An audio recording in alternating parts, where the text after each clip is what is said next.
성부와 성자와 성령의 이름으로 삼위일체 주일 예배를 드리겠습니다.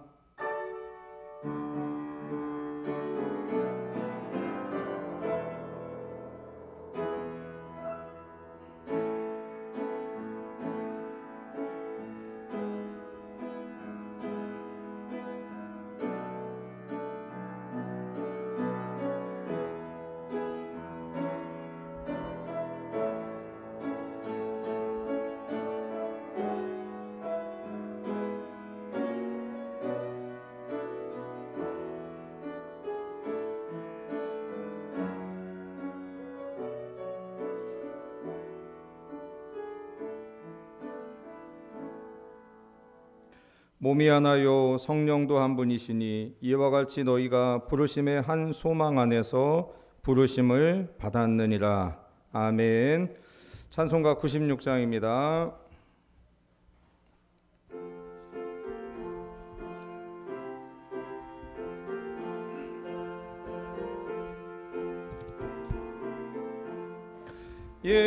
예수님은 누구신가? 우는 자의 위로와 없는 자의 풍성이며 천한 자의 높음과 잡힌 자의 노임되고 우리 기쁨 되시네. 예수님은 누구신가? 약한 자의 강함과 눈먼 자의 빛이시며 병든 자의 고침과 죽은 자의 부활되고 우리 생명 되시네.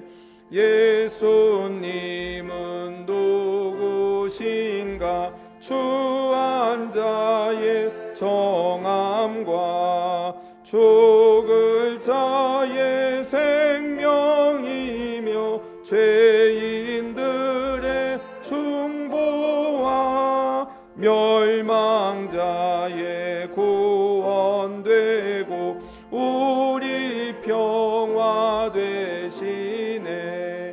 예수님은 누구신가? 온 교회의 머리와 온 세상의 구주시며 모든 왕의 왕이요 심판하실 주님 되고 우리 영광 되시네. 만일 우리들이 죄를 회개하면 하나님은 신실하시고 의로우심으로 우리의 죄를 사하여 주실 것입니다. 이제 다 같이 겸손한 마음으로 우리의 죄를 고백합니다.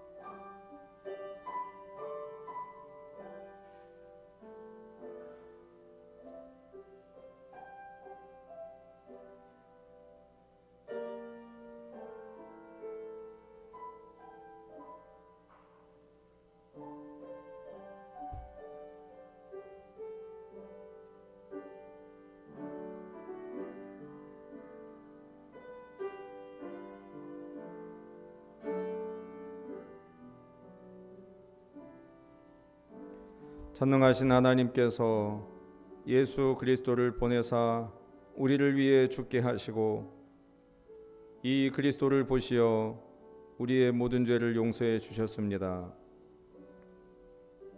나는 교회의 부름을 받고 안수를 받은 목사로서 예수 그리스도의 권위를 힘입어 성부와 성자와 성령의 이름으로 여러분의 모든 죄가 용서받은 것을 선언합니다. 아멘. 오늘 교동문은 137번 삼위일체입니다.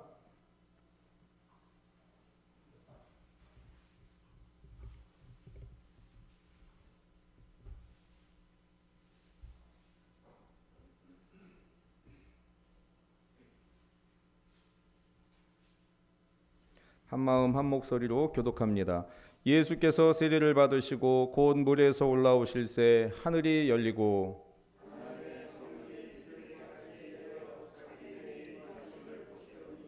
하늘로부터 소리가 있어 말씀하시되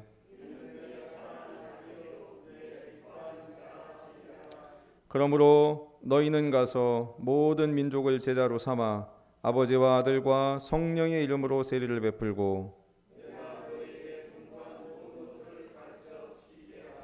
볼지어다 내가 세상 끝날까지 너희와 항상 함께 있으리라 하시니라.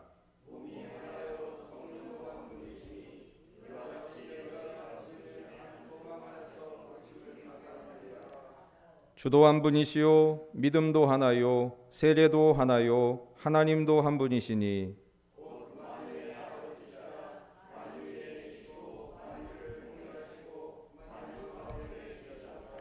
아멘.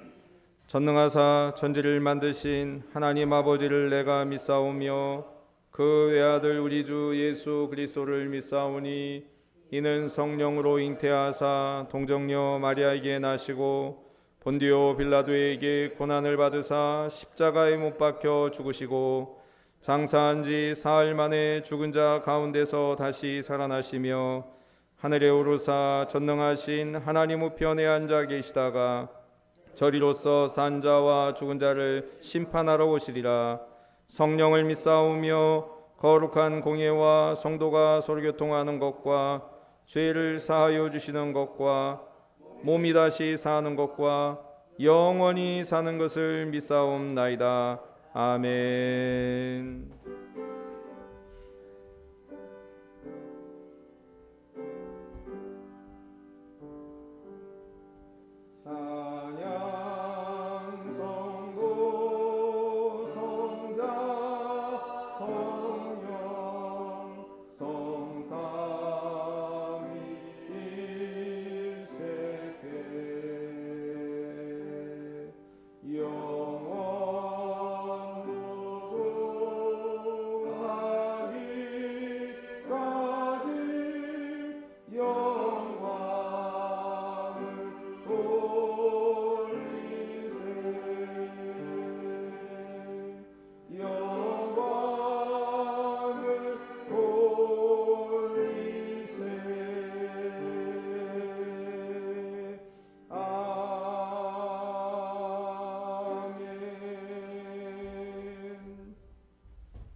우리에게 구원을 허락하신 하나님, 주님의 참사랑과 은혜에 감사합니다. 오늘 거룩한 주일, 주의 자녀된 저희가 주님의 전에 나와 예배를 드리오니 기뻐 받아 주시옵소서. 저희로 주님의 성호를 찬양하기에 부족함이 없게 하여 주시옵소서. 저희의 연약함으로 주님을 거스르지 않도록 은혜를 주시옵시고 저희를 지켜 세상에서 승리할 수 있는 귀한 믿음을 더하여 주시옵소서. 우리의 삶이 예배가 되게 하시고 저희로 주님을 닮아갈 수 있는 귀한 복을 허락하여 주시옵소서. 저희의 삶이 예배가 되게 하여 주시옵소서. 자비로우신 주님, 저희에게 주신 하나님의 은혜를 되돌아보는 시간이 되게 하시옵소서. 저희가 받은 바 은혜를 소홀히 했고 은혜 받지 못한 사람들처럼 행동한 모든 것을 용서하여 주시옵소서. 형제와 자매의 사사로운 일에도 믿지 못하고 의심하던 저희의 부끄러운 모습을 고백하오니 용서하여 주시기를 간구합니다. 주님, 저희를 긍휼히 여기시고 저희에게 지혜를 주시사 하나님의 뜻을 찾기에 갈급해하며 주님의 뜻에 순종할 수 있는 귀한 믿음을 더하여 주시옵소서. 저희들 모두가 주님의 사랑을 실천할 수 있게 하시며 도저히 용납되지 않는 사람일지라도 주님의 사랑을 본받아 주님의 사랑을 실천할 수 있도록 은혜를 주시옵소서. 저희들에게 주님의 귀한 복으로 늘 충만하게 하시기를 간구합니다. 또한 저희 교회를 위하여 기도합니다. 주님께서 의로우신 주님의 계획대로 이곳에 귀한 교회를 세우셨사오니 저희가 주님 안에서 성도의 교제를 나누게 하시고 저희들에게 기도할 수 있는 귀한 집을 허락하여 주심을 감사하오니 이러한 감사를 저희의 이웃들과 나눌 수 있도록 은혜를 허락하여 주시옵소서. 주님께서 귀하게 쓰시는 목사님을 붙들어 주시고 인간의 연약함은 모두 십자가 뒤에 감추시고 성령의 두루마기를 입히사 말씀의 능력을 허락하여 주시옵소서. 주님의 핏값으로 세우신 이 교회가 말씀이 충만한 교회가 되게 하시고 주님의 사랑을 본받아 사랑이 식어가는 이 세대에 사랑의 빛을 나타내게 하시기를 원합니다. 이 시간 하나님께서 예비하시고 예정하셨던 하늘의 축복을 충만히 내려 주시옵소서. 그리하여 우리의 마음을 활짝 열고 하늘의 축복을 받는 시간이 되게 하여 주시옵소서. 이 시간의 모든 예배를 주님이 충만하게 하시기를 원하오며 거룩하신 예수 그리스도의 이름으로 간절히 기도하였사옵나이다. 아멘.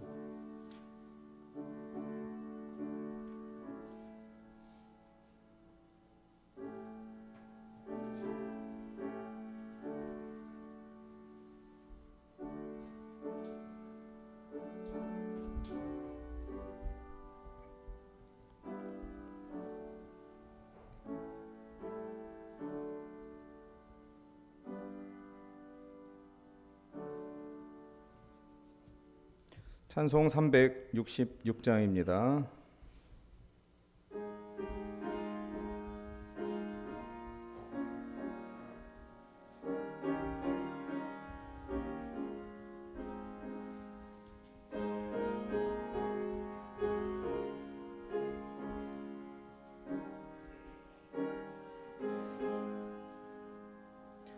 어두운 내 눈 밝히사 진리를 보게 하소서. 진리의 열쇠 내게 주사 참빛을 찾게 하소서. 깊으신 뜻을 알고자 엎드려 기다리오니 내 눈을 뜨게 하소서.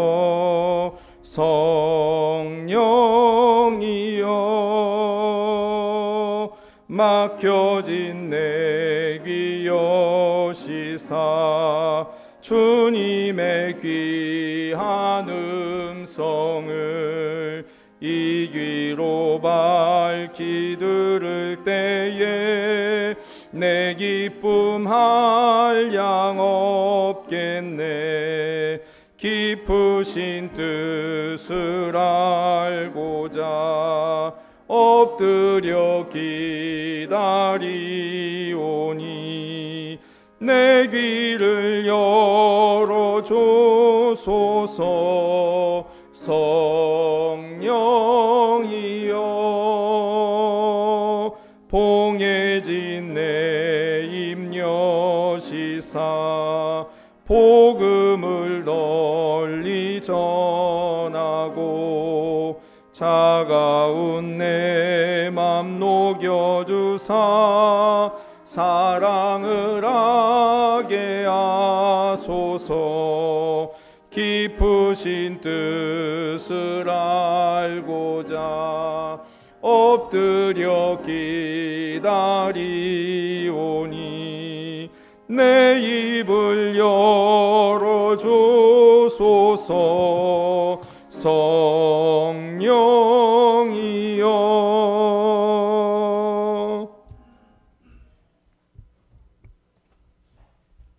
오늘 하나님의 말씀은 로마서 8장 12절에서 17절까지입니다.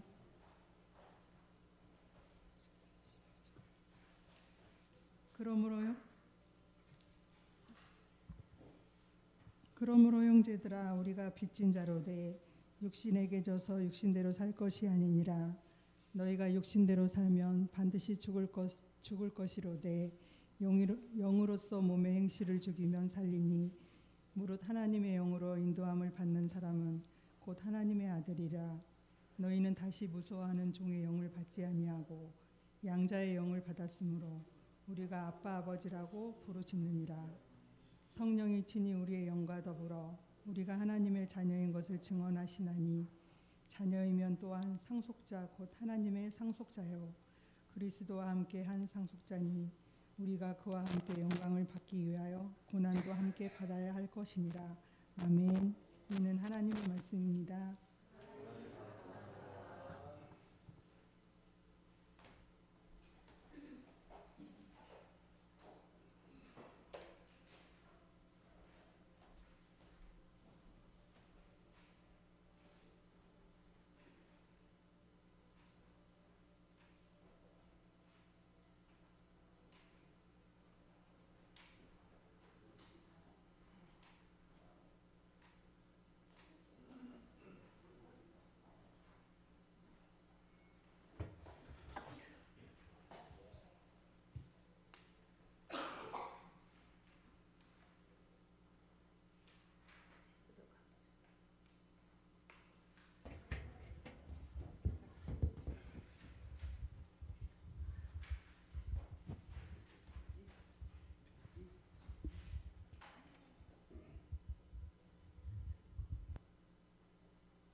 할렐루야. 우리 마태이속이죠? 예, 마태이속 우리 찬양 하나님 기쁘게 받으신 줄로 믿습니다. 기도하겠습니다. 성령께서 오늘 이 자리에 임하신 줄로 믿습니다. 성부 성자 성령 성삼위일체 하나님 홀로 영광을 받으시옵소서. 오늘 성서일과에 따라 오늘 우리에게 주신 이 말씀을 선포합니다. 선포하는 이 시간 오직 계시된 주의 뜻만이 증거될 수 있도록 우리에게 마음의 문을 열어 주님의 말씀을 듣고 주님의 말씀을 읽고 주님의 말씀대로 살아갈 수 있는 성령의 능력이 우리와 함께하여 주옵소서. 우리 주 예수님의 이름으로 간절히 기도합니다. 아멘. 오늘도 주님의 이름을 찬양합니다. 할렐루야. 오늘은 삼위일체 주일로 지키는 날입니다. 삼위일체는 우리가 기독교 생활을 하면서도 오해하기 쉬운 교리 중에 하나입니다. 삼위일체가 성경에 있습니까? 삼위일체라고 하는 말 자체는 없지만 구약과 신약에 성부, 성자, 성령에 관한 말씀이 있기 때문에 그 자세한 내용은 여러분들이 목회단상을 읽어보시길 바랍니다. 교리적으로 신학적으로 삼위일체를 다루기보다는 삼위일체 교리가 우리 삶 속에 어떻게 적용되어야 될까, 크게 세 가지로 여러분에게 목회단상에 올려놓았습니다. 없는 분도 있기 때문에 제가 잠시 읽어드리겠습니다.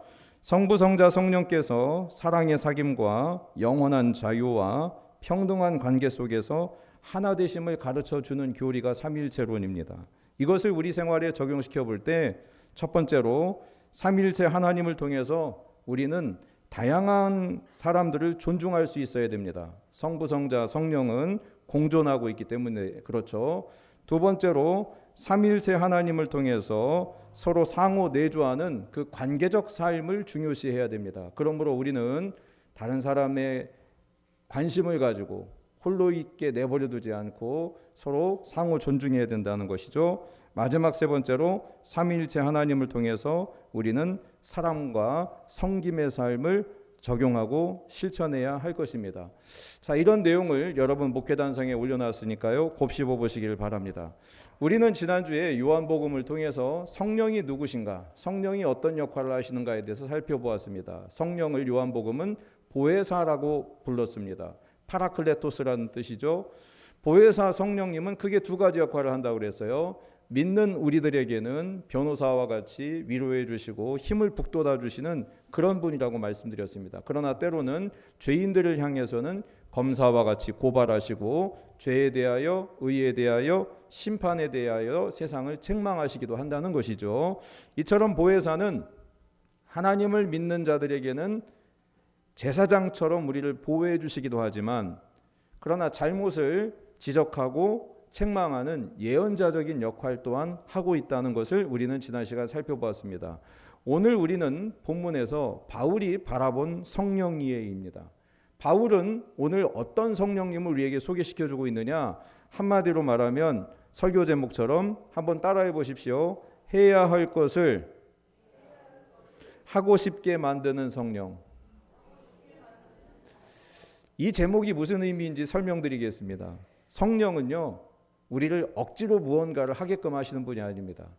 해야 할 것을 하고 싶게 하는 분이에요. 다시 말하면 성령 받은 사람은 아무 생각 없이 기계적으로 무조건 복종하는 것이 아닙니다. 성령은 인격적이시기 때문에 강요하거나 강압하지 않습니다. 물론 구레네 시몬처럼 예수님의 십자가를 억지로 지는 그런 사람도 있어야 되겠지만, 그러나 교회의 사역은 억지로 하는 것은 탈이 납니다. 억지로는 아무것도 할 수 없습니다.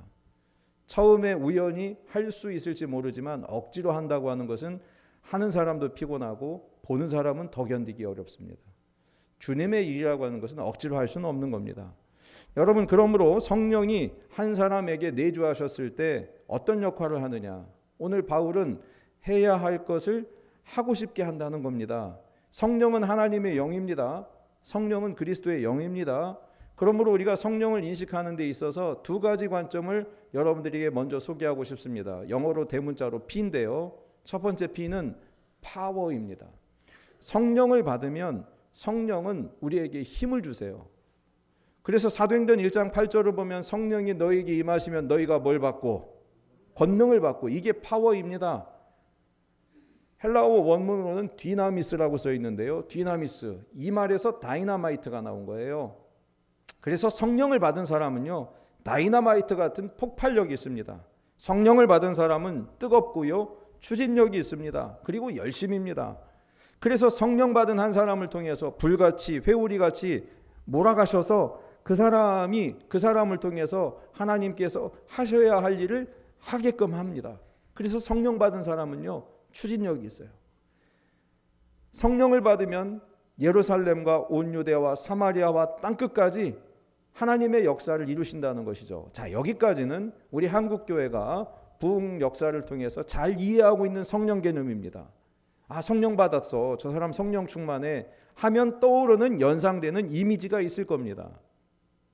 두 번째로 성령에 대한 인식은, 두 번째 P는 바로 person입니다. 성령은 인격적이시라고 하는 것을 기억하셔야 돼요. 오늘 바울이 강조하고 싶은 지점은 여기에 있습니다. 바울이 성령을 소개할 때 진정한 성령의 힘을 받은 사람은 어떻게 되느냐? 바로 인격이 변화된다는 거예요. 성령을 받으면 힘만 생기고 추진력이 있고 뜨겁기만 한 것이 아니고, 성령을 받은 사람은 그리스도의 영이 내주하시기 때문에 인격이 바뀐다는 겁니다. 다시 말하면 육체의 본성에 따르는 악한 생각이나 악한 성향이나 악한 행동을 버린다는 겁니다. 이거를 억지로 버리는 것이 아니라 성령이 인격적이시기 때문에 해야 할 것과 하지 말아야 할 것을 분별하게 되는 것입니다. 성령을 받으면 분별이 돼요. 무엇을 하고 무엇을 하지 말아야 될지 알게 됩니다.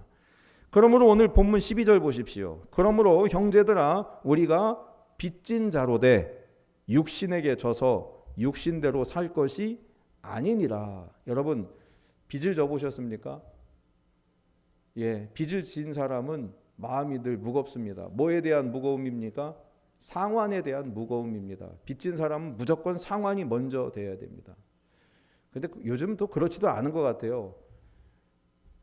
빚진 사람이 오히려 더 빚 안 진 사람보다 쓸 것 다 쓰고 그런다는 경향도 있다고 하지 않습니까?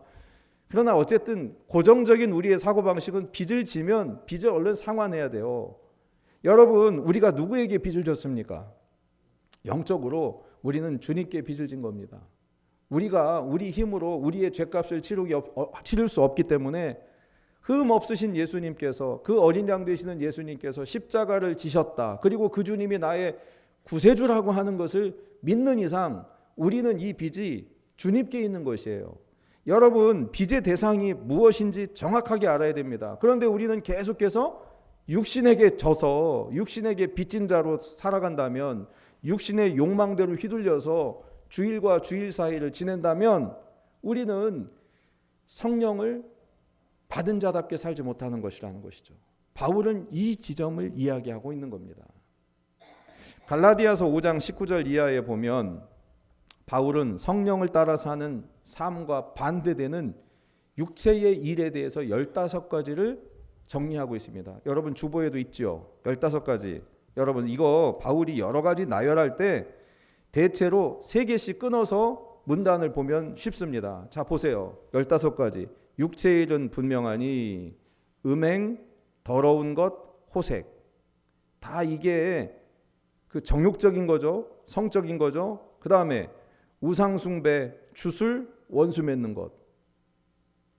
그 다음 분쟁, 시기, 분내는 것. 당짓는 것, 분열, 이단. 투기, 술 취함, 방탕함. 여러분 이 모든 것들이 육체의 일이라는 거예요.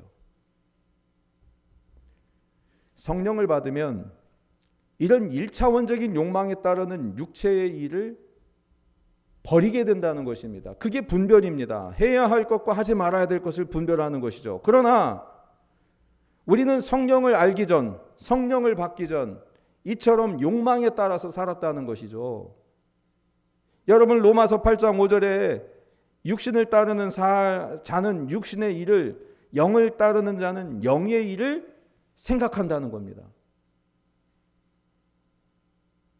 그 생각이 어떤 결과를 낳습니까?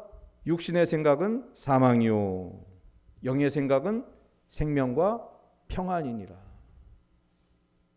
결국 죽음의 길을 자기가 걸어가고 있는 거예요.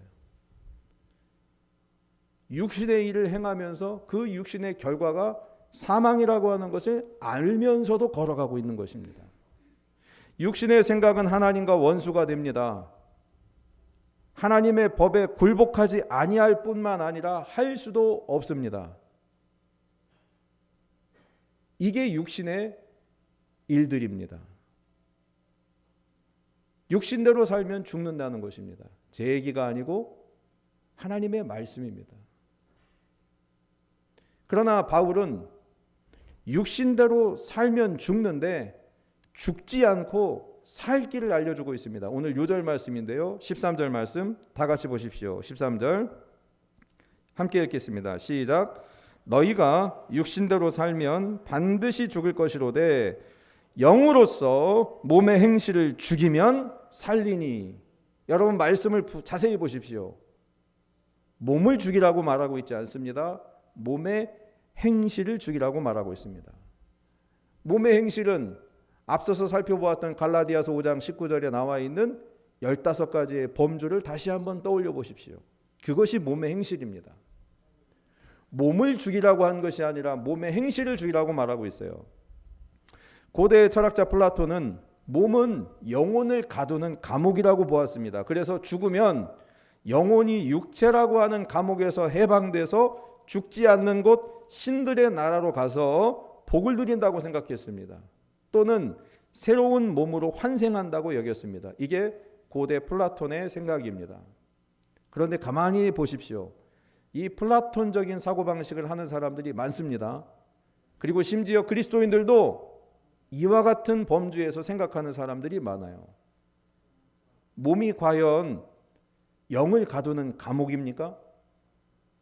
바울은 플라톤과 다른 생각을 하고 있습니다. 성경은 몸이라고 하는 것은 영을 가두고 있는 감옥이 아니라 영을 모시는 성전입니다. 다시요. 몸은 영혼을 가두는 감옥이 아니라 우리의 몸은 성령을 모실 수 있는 아름다운 공간이라고 하는 것을 바울은 우리에게 말해주고 있는 겁니다. 그러므로 성령을 우리 몸에 모셨다면 우리는 이 몸을 거룩하게 하고 하나님을 영화롭게 해야 된다는 것이에요. 만약에 몸이 영혼을 가두는 감옥이라고 열등한 것으로 생각한다면 몸으로 저지르는 무슨 죄도 상관이 없는 거예요. 어차피 몸은 썩어서 없어질 건데 영혼만 구원받으면 되는 건데, 여러분 이런 식으로 생각하는 이단들, 심지어 교회에서도 그렇게 가르침을 받았다면 여러분들은 생각을 수정해야 됩니다. 우리가 살아가는 동안에 우리의 몸은 소중한 것입니다. 성령을 모실 수 있는 소중한 공간이라고 하는 것입니다. 그러므로 하나님의 영, 그리스도의 영을 우리가 모셨다면 이 몸을 통해서 거룩한 하나님의 자녀답게 살아야 된다는 것이죠. 그러므로 몸의 나쁜 행실들, 육체의 일들, 그런 것들은 우리가 죽여야 된다는 거예요. 어떻게 죽일 수 있습니까? 나 스스로가 충동적 삶을 억제하고 금욕하고 교육받으면 될 수 있을까요? 그런 차원도 있을 수 있습니다. 그러나 성경은 그보다 더 높은 영적인 차원을 말하고 있습니다. 그것이 무엇입니까? 영으로서라고 말하고 있어요. 성령으로서, 성령을 신뢰하면서 육신의 삶을 훈련하고 제한하는 것입니다. 성령을 내가 모셨다면, 그 거룩한 영이 내 안에 있다면 내가 그 거룩한 영을 존중하고 그 성령께서 해야 할 것과 하지 말아야 될 것을 분별하게 하셨을 때 그 말씀에 순종하는 것입니다.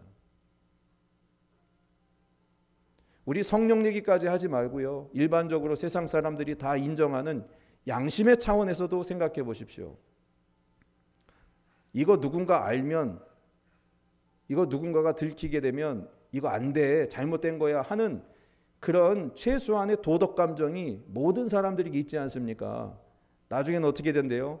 양심에 털났다고 그러죠. 왜 그런 표현이 쓰였는지 모르겠습니다만은 나중에는 양심도 무뎌져요. 그래서 막 죄를 저지릅니다. 저지르고 너도 죄지으라고 해요. 그러나 적어도 그리스도인들, 여러분들이 하나님의 영을, 성령을 존중한다면, 성령을 신뢰하면서 성령께서 하라고 하는 것은 하시고 하지 말라고 하는 것은 하지 말아야 됩니다. 그러므로 성령은 우리 행위의 안내자로서 이제 사람의 마음을 새롭게 하고 변화시키십니다. 일상적 상황 속에서 올바른 윤리적 판단을 할 수 있도록 도와주시는 분이 성령입니다. 성령은 그리스도인을 그분의 뜻대로 인도할 뿐만 아니라 그 길을 걸어갈 수 있도록 힘을 주세요. 그래서 파워인 거예요. 성령은 우리에게 힘을 주세요. 그 파워가 그 파워가 person, 인격을 변화시키는 것입니다. 우리의 삶을 변화시키는 것입니다. 그게 성령 받은 사람이라는 거예요. 그러기 위하여 바울은 우리에게 살 길을 제시한 바 몸의 행실을 죽이면 살아난다는 것입니다. 몸의 행실을 죽인다고 하는 것은 일회적인 노력이 아닙니다. 늘 끊임없이 반복되는 것입니다.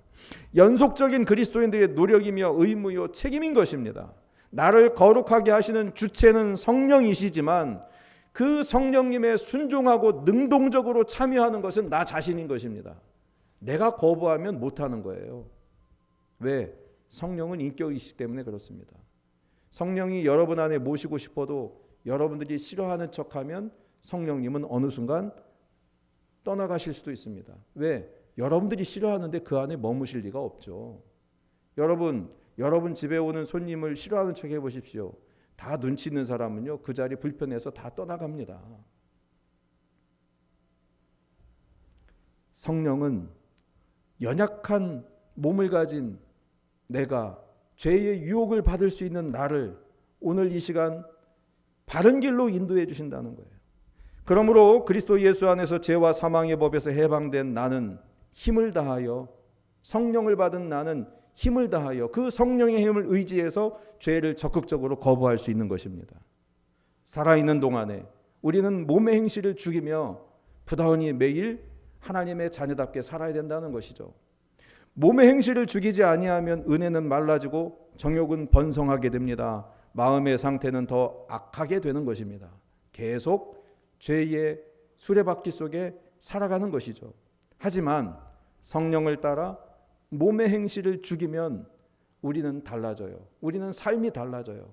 그래서 바울은 오늘 우리의 신분이 달라졌다라고 하는 표현을 세 가지를 쓰고 있습니다. 첫 번째, 하나님의 아들이라는 것입니다. 14절 보십시오. 무릇 하나님의 영으로 인도함을 받는 사람은 곧 하나님의 아들이라. 거기에 밑줄 그으십시오. 하나님의 딸이라까지 포함하십시오. 성경이 쓰여질 때 가부장적이어서 아들이라고만 써놨어요. 그러나 그 아들은 딸도 다 포함되는 겁니다.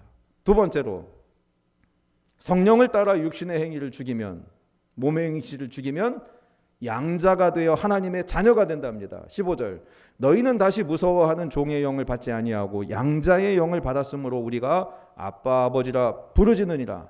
성령이 친히 우리의 영과 더불어 우리가 하나님의 자녀인 것을 증언하시나니. 할렐루야. 우리가 하나님의 자녀랍니다.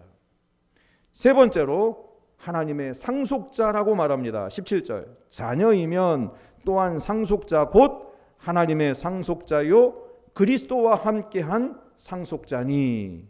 아멘. 지금 바울은 성령을 따라서 몸의 행실을 죽이는 우리가 그리스도 안에서 새로운 신분, 새로운 인격으로 변화된다는 거예요. 그 표현을 하나님의 자녀, 하나님의 아들, 양자, 하나님의 상속자, 여러 개념으로 다양하게 표현하고 있습니다. 이렇게 표현한 이유는 당시 고대 그리스 사회에 있었던 사람들을 이해시키기 위해서예요. 예를 들면 당시 고대의 그리스 로마 시대에는 양자 제도가 있었습니다. 법적으로 다른 자녀를 자기의 아들로 받아들일 수 있었어요. 양자가 되면 과거에 그 사람이 어떤 상황에서 태어났든지 그 사람이 어떤 신분인지 상관없습니다. 새로운 가족의 일원이 되고 새로운 삶을 살게 됩니다. 새로운 아버지의 아들로서 모든 상속자의 자격과 권리가 부여받게 되는 것이죠. 이게 고대 로마 그리스 시대에 있었던 제도입니다. 그래서 고대 로마의 황제 같은 경우도요, 자기 아들이 별 볼 일 없으면요 새로운 양자를 들여다가 황제로 세우기도 했습니다. 바울은 이 제도를 알았던 거예요. 그래서 그 사람들이 이해할 수 있도록 말씀을 전하고 있는 거예요. 로마 시대에 있었던 양제 제도의 비유를 들어서 본래 우리가 하나님 밖에 있었던 사람들이고 이스라엘 밖에 있는 사람들이고 불순종의 아들들이고 진노의 자녀였던 우리가 하나님께서 예수 그리스도의 십자가를 통해서 우리를 하나님의 양자로 삼았다는 것이죠.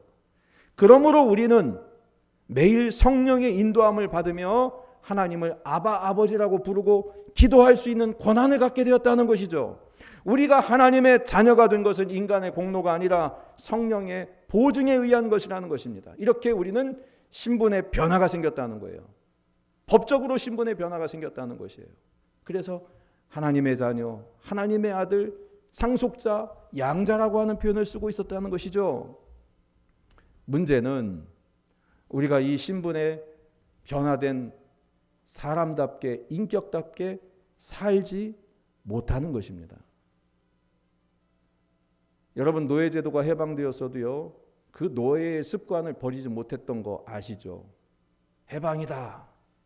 오히려 어떤 한 가정에 노비로, 농노로 있었을 때 그때는 먹고 마시는 게 해결됐는데 해방을 줬는데요, 못 사는 거예요.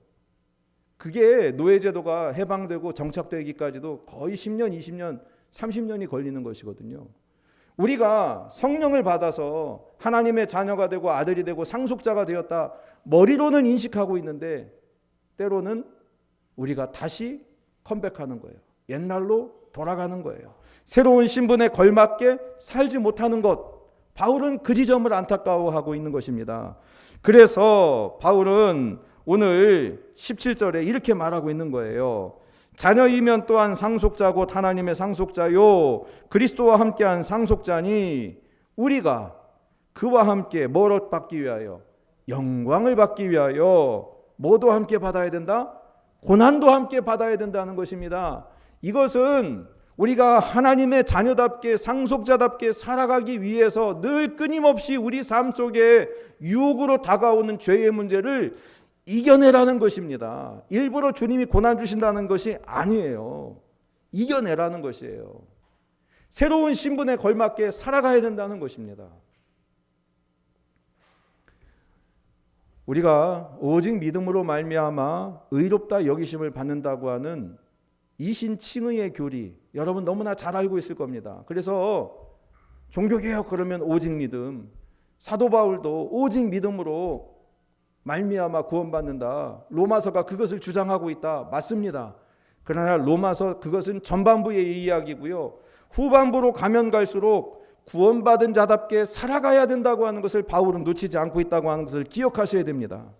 오직 믿음으로 말미암아 의롭다 여기심을 받은 것은 신앙생활의 완성이 아닙니다. 그것은 신앙생활의 출발점일 뿐이에요. 더 나은 본향을 향하여 나아가야 될 출발선에 선 것이지 우리가 예수를 믿었다고 하는 것으로 끝이 아니라는 것이죠. 그 나라가 가까이 갈수록 여전히 우리에게 육신의 삶을 꾸려가면서 감내해야 할 시험의 관문들이 남아있다는 것입니다. 적절한 대가와 비용을 요구하기 때문에 때로는 부당한 손해를 볼 수도 있습니다. 내가 예수 믿는다고 하는 것 때문에 그런 일들을 당할 수도 있습니다. 그러나 우리의 신분이 변화됐고 우리는 영광을 향하여 나아가는 몸이니 그 영광을 얻기 위하여 고난도 감내해야 되는 것입니다. 우리의 신분이 변화된 거예요. 하나님의 자녀가 되었고 하나님의 상속자가 되었고 하나님의 아들과 딸답게 남은 여생을 믿는 자답게 살아가야 된다는 것이죠. 그러기 위하여 오늘도 우리는 성령으로서 몸의 행실을 죽이는 영성 훈련을 부단히 하는 것이죠. 부활 생명의 은총을 얻기 위하여 죽어도 살고 영원히 다시 죽지 않는 하나님의 상속자답게 살아가는 것, 그것이 성령 받은 사람이라는 것입니다. 오늘 여러분들이 이해하고 있는 성령의 개념, 힘으로서의 성령만이 아니라 person, 인격으로서의 성령의 개념을 이해하십시오.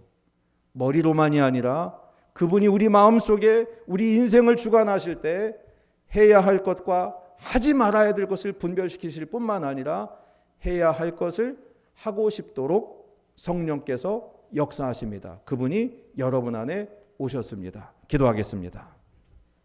오늘 우리에게 주신 말씀을 기억하시고 거두어 드리시겠습니다.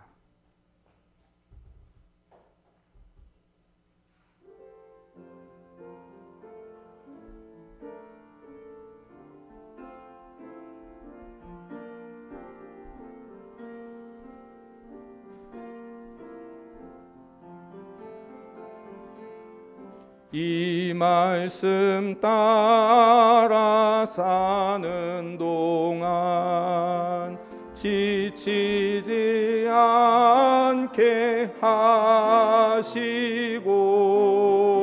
이 말씀 따라 사는 동안 주님 나라 이루소서. 찬송가 543장입니다.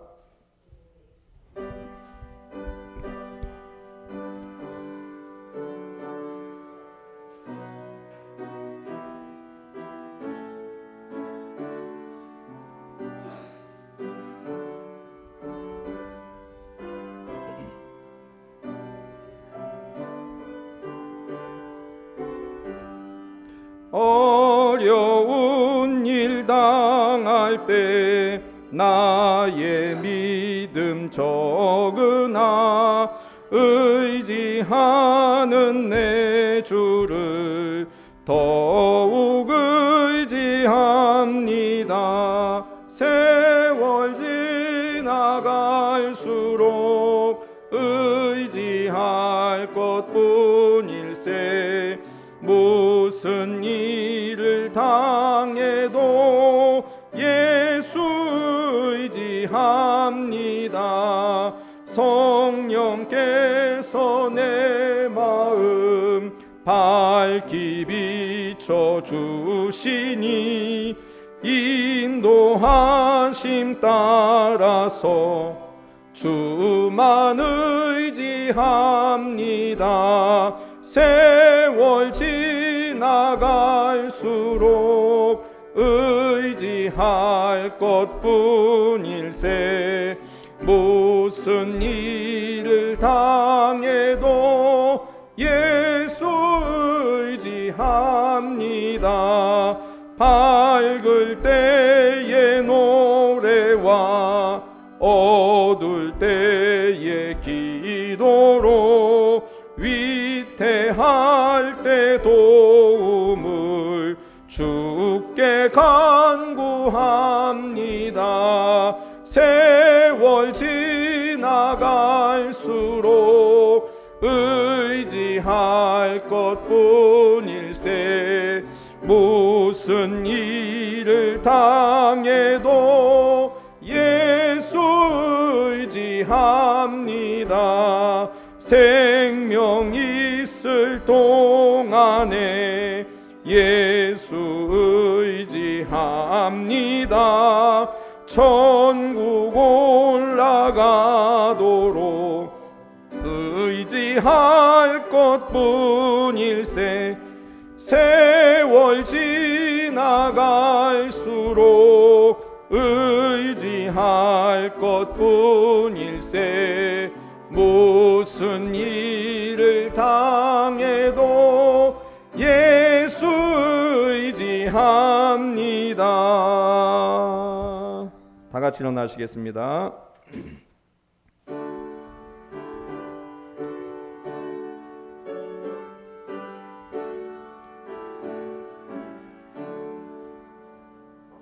내게 있는 모든 것을 아낌없이 드리네. 사랑하고 의지하며 주만 따라 살리라.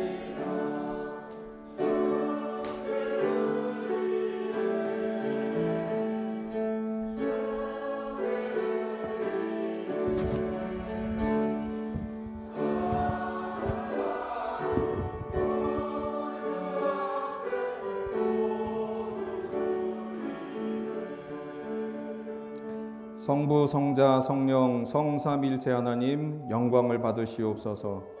우리가 주님 앞에 예배를 드리며 우리 사랑하는 성도들이 주님 앞에 귀한 것으로 예물을 올려드릴 수 있는 믿음을 주시니 감사합니다.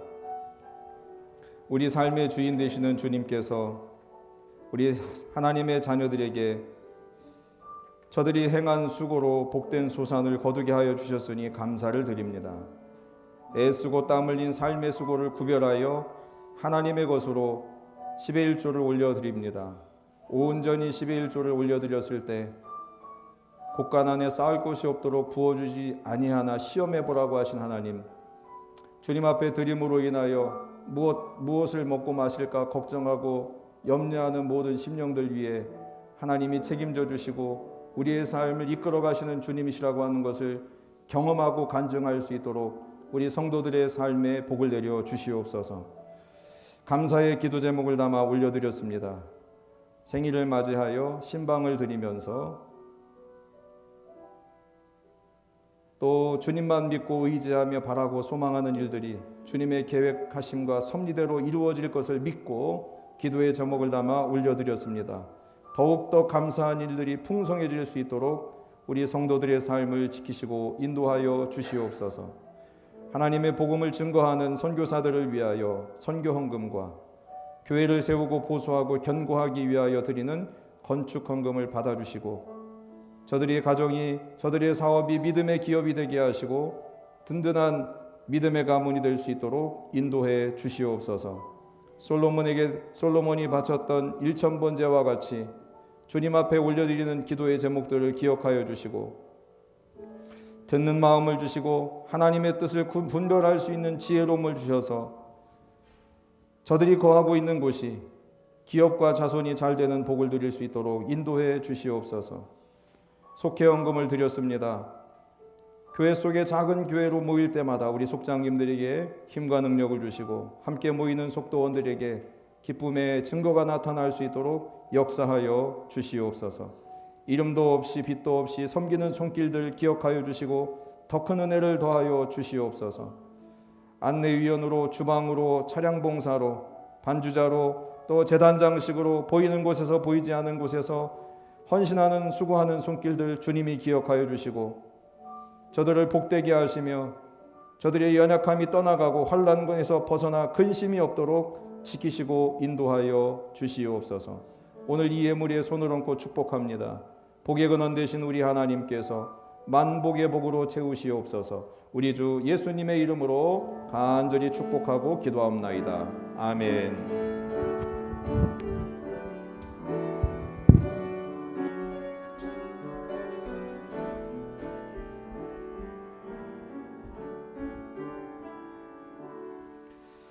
평화의 인사 나누겠습니다. 주님의 평화가 여러분과 함께.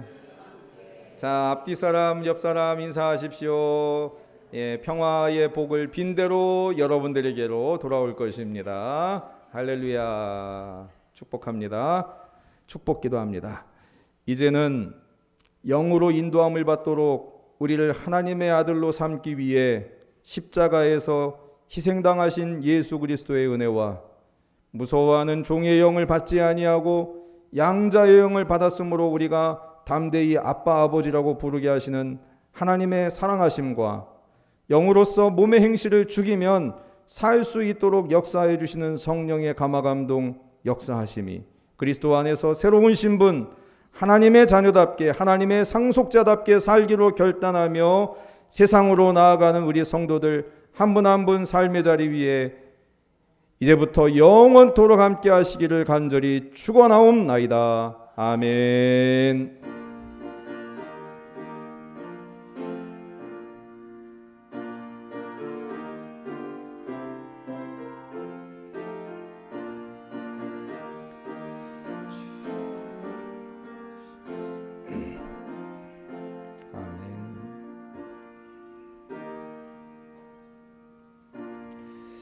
우리 예배를 받으신 주님께 영광 돌리겠습니다.